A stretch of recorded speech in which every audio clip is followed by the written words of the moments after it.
Anitha madam madam ஒரு நிமிஷம் இருங்க மேடம். நான் சார்ட்ட பேசுறேன் மேடம். சார் ஒரு நிமிஷம் சார். ப்ளீஸ் சார், எது வந்தாலும் பேசிக்கலாம் சார். சார் எத்தனை தடவை ப்ளீஸ் கேட்டாலும் இங்க ஒர்க் அவுட் ஆகாது. ஏன்னா அவங்க மேல அவ்வளவு கம்ப்ளைண்ட் வந்திருக்கு. நீங்க எது பேசுறதுனாலும் ஸ்டேஷன் வந்து பேசுங்க. இழுத்துட்டு வாமா. வாங்க. என்ன சார்? மேடம் இருங்க மேடம். அனிதா பிரபு என்னடா இது? டென்ஷன் ஆகாதம்மா. சார் சொன்னா கேளுங்க சார். எது வந்தாலும் பேசிக்கலாம் சார். Please sir. சீக்கிரம் ஏத்தியா. சீக்கிரம். சார் எது வந்தாலும் பேசிக்கலாம் சார். ஏத்தியா. முதல்ல உங்களுக்கு சார் நான் தான் சொல்றேன்ல, அங்க வந்து பேசுங்க சார்.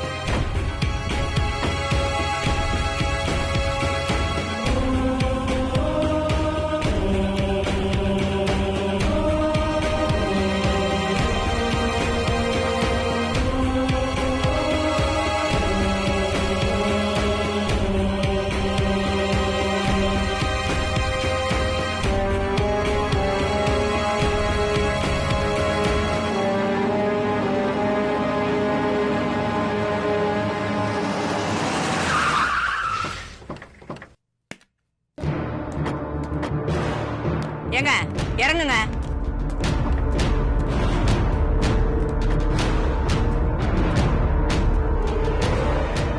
போங்கம்மா. ஏமா உள்ள போன்னு சொன்னாதான் போவியா? போமா உள்ள. சார் எங்களை பத்தி தெரியாம தப்பா அரெஸ்ட் பண்ணிருக்கீங்க. எல்லாம் தெரிஞ்சுதான் அரெஸ்ட் பண்ணிருக்கேன். வாங்க உள்ள. சார் வாமா. இது வரைக்கும் ஸ்டேஷனுக்குள்ளேயே வரல. மரியாதை என் கூட வந்தனா வெளியில சேர்ல உட்கார வைப்பேன். இல்லைன்னா லாக்கப்ல போட வேண்டியது வரும். எப்படி வசதி? வந்துரும் சார். வா கூட்டு வா. போங்க. போமா. வாமா. போங்க சொல்றேன். போமா. நம்ம பணத்தெல்லாம் ஏமாத்திட்டு எப்படி போறாங்க பாத்தியா? இதெல்லாம் சும்மாவே விட. இப்படி உட்கார சொல்லு. உட்காருமா. உட்காருங்க. போங்க உட்காருங்க. போங்க.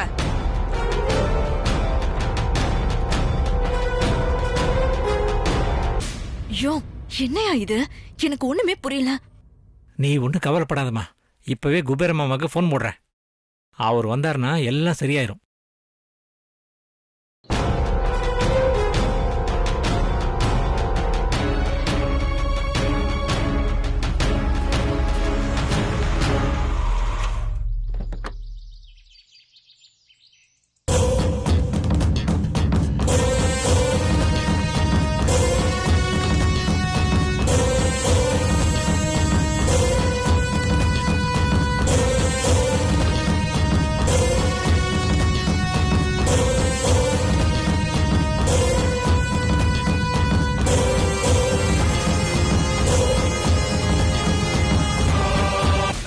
இருங்க இருங்க, நான் தான் வந்துட்டேன்ல, நான் பாத்துக்கிறேன். அமைதியா இருங்க, கொஞ்சம் பொறுமையா இருங்க. கொஞ்சம் வாங்கி கொடுத்துருங்க சார்.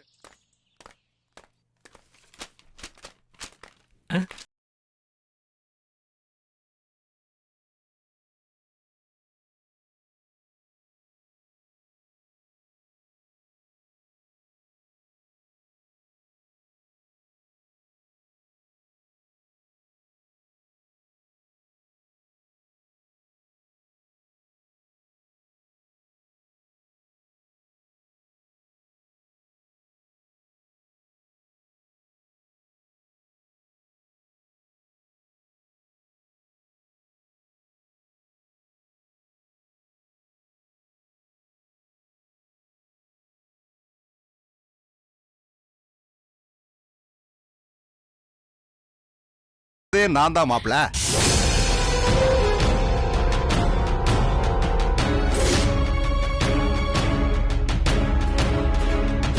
என்ன மாமா சொல்றீங்க? அட ஆமா மாப்பிள, நீ உறவுக்காரன். அதுக்காக நான் வேணும்னா பணத்தை பெருசா எடுத்துக்காம உங்களை விட்டுட்டு போலாம். ஆனா மத்தவங்க உங்களை நம்பி கொடுத்த பணத்தை நிச்சயமா திருப்பி கேட்பாங்கல்ல. யோ என்னையா உளற?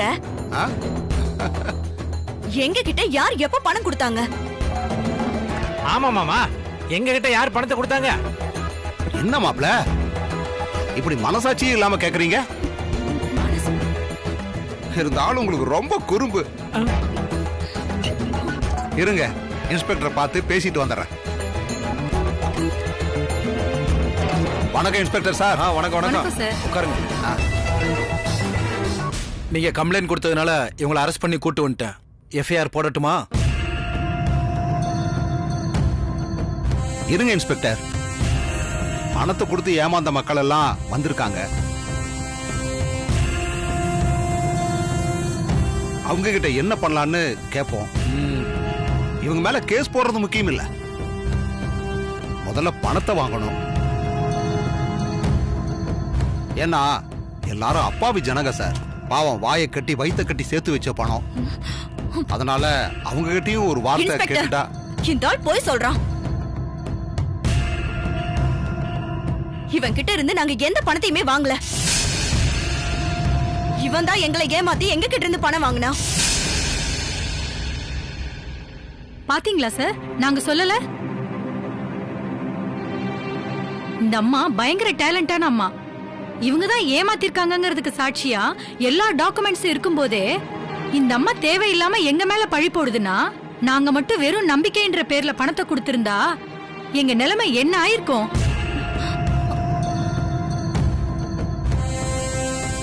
இப்ப புரியுதா சார் நாங்க ஏன் போலீஸ்ல கம்ப்ளைண்ட் கொடுத்தோன்னு? இங்க பாருமா, நீ பொய் சொல்லி மக்களை வேணா ஏமாத்தலாம், ஆனா என்ன ஏமாத்த முடியாது. நீங்க 2 பேரும் அப்பாவி ஜனங்களை ஏமாத்தி பணம் வாங்கியிருக்கீங்க. அதுக்கான எல்லா ஆதாரமும் என்கிட்ட இருக்கு. அப்படி என்ன ஆதாரம் வச்சிருக்கீங்க சார்? இருக்குமா, சிட்பண்ட் கம்பெனிய உங்க பேர்ல ஆரம்பிச்சதுக்கான டாக்குமெண்ட், இவங்கள பார்ட்னரா சேர்த்துக்கிறேன்னு சொல்லி இவங்க கிட்ட 1 கோடி வாங்கினதுக்கான டாக்குமெண்ட், என்னது? அடுத்து மக்கள்கிட்ட பணம் வாங்கினதுக்கான ரசீது எல்லாம் இருக்கு, பாத்துக்கங்க.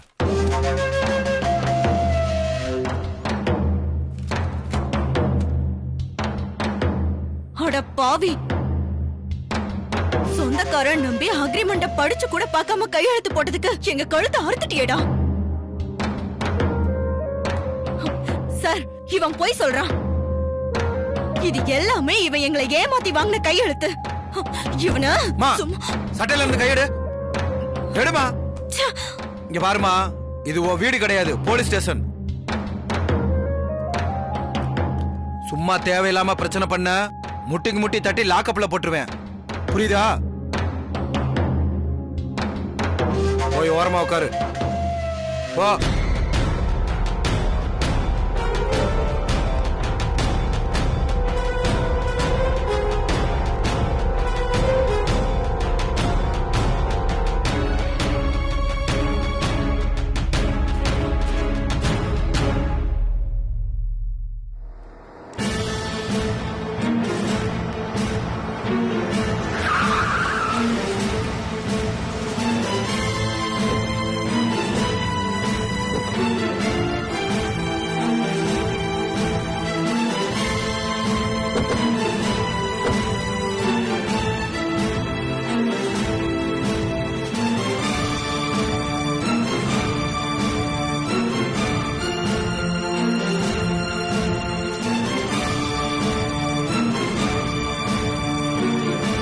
பிரபு, அம்மா பாத்தியாமா, எங்களை இப்படி போலீஸ் ஸ்டேஷன்ல கொண்டு வந்து நிறுத்திட்டாங்க. இரு இரு, என்னன்னு பாப்போம். டேய் போடா, போ, என்னன்னு கேளு, போ. இருமா, கேக்குறமா. சார், இப்ப சொல்லுங்க சார், எதுக்காக எங்க அக்காவையும் மாமாவையும் அரெஸ்ட் பண்ணி கூட்டு வந்திருக்கீங்க? நீங்க நினைக்கிற மாதிரி அவங்க எந்த தப்பும் பண்ணிருக்க மாட்டாங்க. நீங்க நினைக்கிற மாதிரிலாம் அவங்க 2 பேரும் கிடையாது சார். நீங்க தானே கம்ப்ளைண்ட் கொடுத்தீங்க,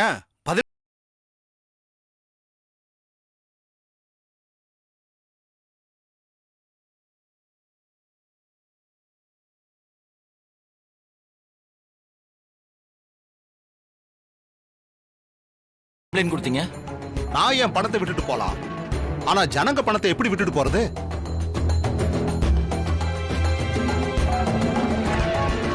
இல்லம்மா.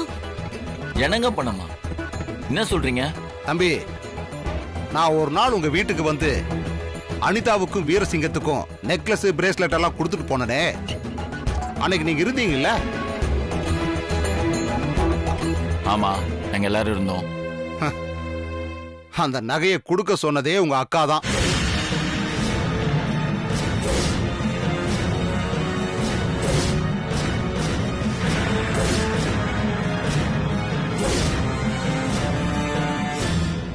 நான் அப்படி உங்க முன்னாடி வச்சு கொடுத்தா நீங்க உங்க அக்காவுக்கு 1 கோடி ரூபாய் தருவீங்க?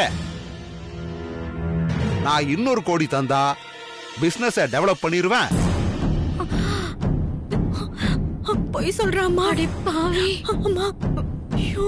உங்களையும் ஷேர் ஹோல்டரா சேர்த்துக்குவோம்னு சொல்லி எனக்கு ஆசை வார்த்தை காட்டி என்னை ஏமாத்தி எங்கிட்ட இருந்து 1 கோடி ரூபாய் பணத்தை உங்க அக்காவும் மாமாவும் வாங்கி என்னை ஏமாத்திட்டாங்க. அட பாவி, அட பாவி. என்ன சொல்ற பாருமா. இங்க பாருங்க, நான் ரூபா கொடுத்ததுக்கான டாக்குமெண்ட். சார் ப்ளீஸ் அவங்களுக்கு கொஞ்சம் காட்டுங்க சார்.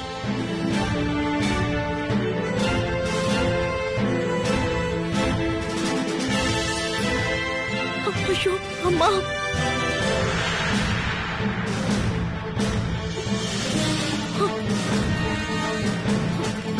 பிரபு, இல்லடா, இவன் போய் சொல்றான். நேத்துதான் இவனோட கம்பெனில பார்ட்னரா சேர்ந்தோம். அதுக்குள்ள இவ்ளோ பெரிய பழிய தூக்கி எங்க மேல போடுறான். ஏமா நீ இப்படி போய் சொல்ற? கம்பெனியே உங்க கம்பெனி தான். இப்ப மாட்டிக்கிட்டதுக்கு அப்புறம் நான் போய் சொல்றேன்னு சொல்றேன். இல்லடா, இந்த ஆள் தான் எங்களை ஏமாத்தி 1 கோடி ரூபாய் பணம் வாங்கினா. தம்பி, தப்பு பண்ணவங்க யாரும் உண்மையை ஒத்துக்க மாட்டாங்க. ஆனா உங்களுக்கு வேற வழி இல்ல தம்பி. பேசாம நீங்க உண்மையை ஒத்துக்கங்க. நான் உண்மையை ஒத்துக்கணுமா? நான் என்ன உண்மையை ஒத்துக்கணும்? ரொம்ப நடிக்காதீங்க தம்பி. எப்படியும் உங்க அக்காவுக்கு நீங்க தான் சிட் ஃபண்ட் ஆரம்பிச்சு கொடுத்துருப்பீங்க. அதுல வந்த பணத்தை உங்க பிரபு குரூப் ஆஃப் கம்பெனில முதலீடு பண்ணிருப்பீங்க. இப்ப மாட்டிக்கிட்ட உடனே நீங்களும் தெரியாத மாதிரி நடிக்கிறீங்க. யோ, அடிமா, எந்திரியா. Hello, mister. நானும் பார்த்துட்டே இருக்க. ஓவரா பேசுற. கையெடுங்க. எவ்வளவு தைரியம் இருந்தா என் முன்னாடியே அவர் மேல கை வைப்பீங்க? கையெடுங்க. பிரபு விடு பிரபு. சார், இந்த ஆள் சம்பந்தமே இல்லாம என் கம்பெனி சம்பந்தப்படுத்தி பேசுறான். உங்க அக்கா தான் ஏமாத்திருக்காங்க. அதுக்கான எல்லா ஆதாரமும் என்கிட்ட இருக்கு.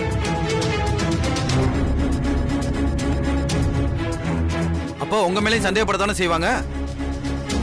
இப்ப நான் உங்க அக்கா மேல கேஸ் போட்டேன்னா உங்க கம்பெனிக்கு தான் கெட்ட பேரு.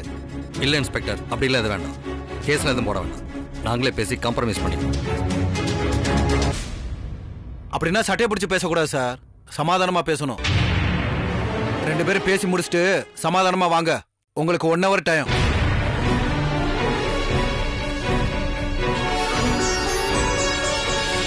பிரபு, இது வரணும், வெளியில் போய் பேசிக்கலாம். போ.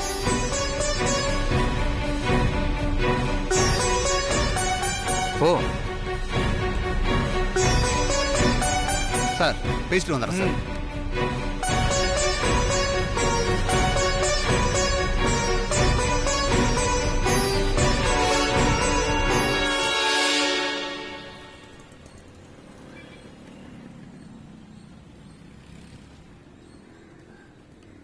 டேய், இது பாரு.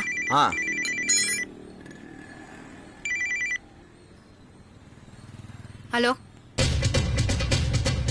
என்ன சொல்றீங்க?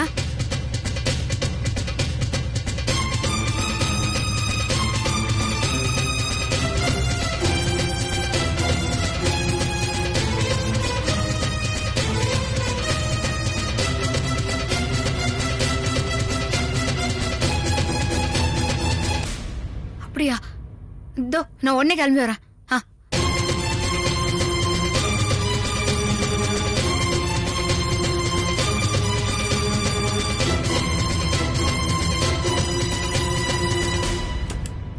என்னாச்சு சத்யா? ஏதாவது பிரச்சனையா? நான் வந்து சொல்றேன்டா.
வாங்கலான்னு திட்டம் போட்டீங்க.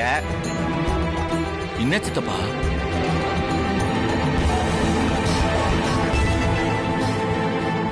இது தெரியாம நாங்களும் உங்க கம்பெனில பணத்தை போட்டோம். நீங்க சிட் ஃபண்ட்ல வந்த எல்லா பணத்தையும் உங்க கம்பெனில முதலீடு பண்ணிட்டு இப்ப பிரச்சனைன்னு வந்ததுக்கு அப்புறம் எதுவுமே தெரியாத மாதிரி நடிக்கிறீங்களா? என்ன பேசுறாங்க? எங்க எல்லாரையும் இழிச்சவாய நினைச்சிட்டு இருக்கீங்களா? இங்க பாருங்க, நீங்களே அதை கற்பனை பண்ணி பேசிட்டு இருக்காதீங்க. நாங்க யாரு என்னன்னு தெரியுமா உங்களுக்கு? இவ்வளவு நாளா தெரியல, இப்பதான் தெரியுது நீங்க எல்லாம் ஃப்ராடுன்னு. உண்மை தெரிஞ்சு நாங்க கொஞ்சம் பேர் தான் வந்திருக்கோம். இன்னும் மத்த பேருக்கெல்லாம் தெரிஞ்சதுன்னா உங்களை ஊடு பூந்து அடிச்சிடுவாங்க.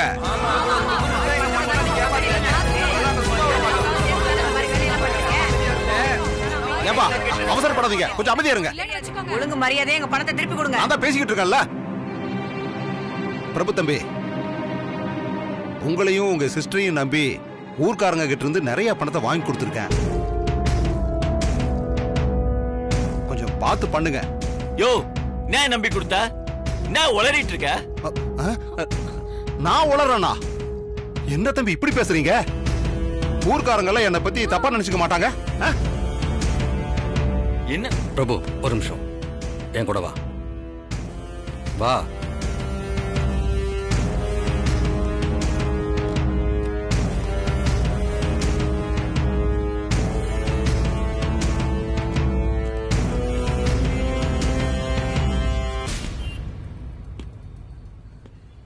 பிரபு, இப்ப கோவப்பட்டு எந்த யூஸும் இல்ல. எல்லாரும் சேர்ந்து பக்காவா பிளான் பண்ணி அனிதாவை ஏமாத்திருக்காங்க. இப்ப நம்ம முடியாதுன்னு சொன்னா கோர்ட்டு கேஸ் போய் பெரிய பிரச்சனையா இருக்கும்.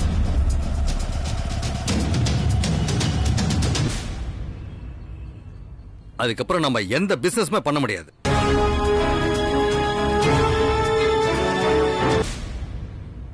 நம்ம குடும்ப பேரையும் கம்பெனி பேரையும் காப்பாத்தணும்னா இப்ப நம்ம காம்ப்ரமைஸா தான் போய் ஆகணும். எப்படி சித்தப்பா காம்ப்ரமைஸா போறது? ஏற்கனவே அக்கா வேற பணம் கொடுத்து ஏமாந்துருக்கு. அது பத்தாதுன்னு நம்ம கிட்ட இருந்து வேற பெரிய அமௌண்ட் எதிர்பார்க்கறானுங்க.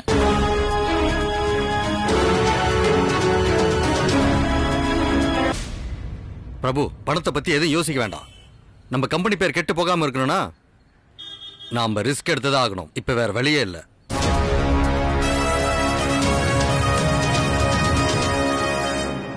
இப்ப அனிதா மேல கம்ப்ளைண்ட் பண்ணிருக்காங்க. நம்ம காம்ப்ரமைஸ் ஆகலனா அடுத்தது நம்ம கம்பெனி மேல கேஸ் போடுவாங்க.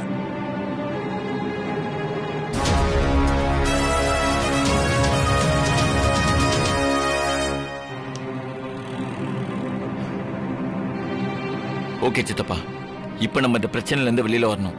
அதுக்கு என்ன பண்ணணும்னு சொல்லுங்க. எந்த முடிவும் எடுக்கிற நிலைமையில இப்ப நம்ம இல்ல பிரபு. வா, அந்த ப்ராடக்டே போய் கேட்போம்.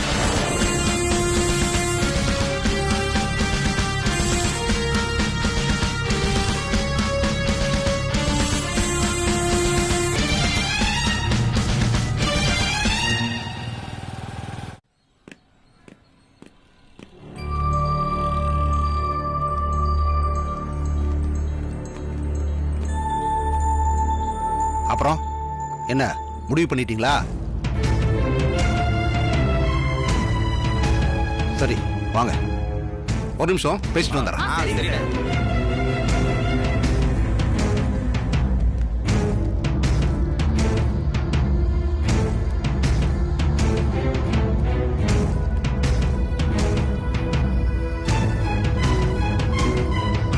இத பாரு, அனிதாவும் மாப்பிளையும் எந்த தப்பும் பண்ணலன்னு உன் மனசாட்சிக்கு தெரியும்.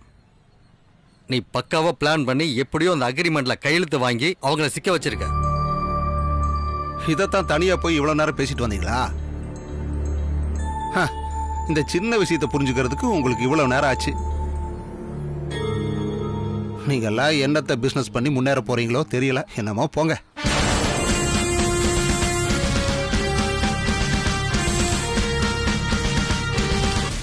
என்ன கோபம் வருதா? தம்பி சின்ன பையன் கோபப்படுறதுல ஒரு நியாயம் இருக்கு. நீங்க பெரிய மனுஷன் பொறுமையா இருந்து பிரச்சனையை தீர்க்கத்தானே பார்க்கணும்.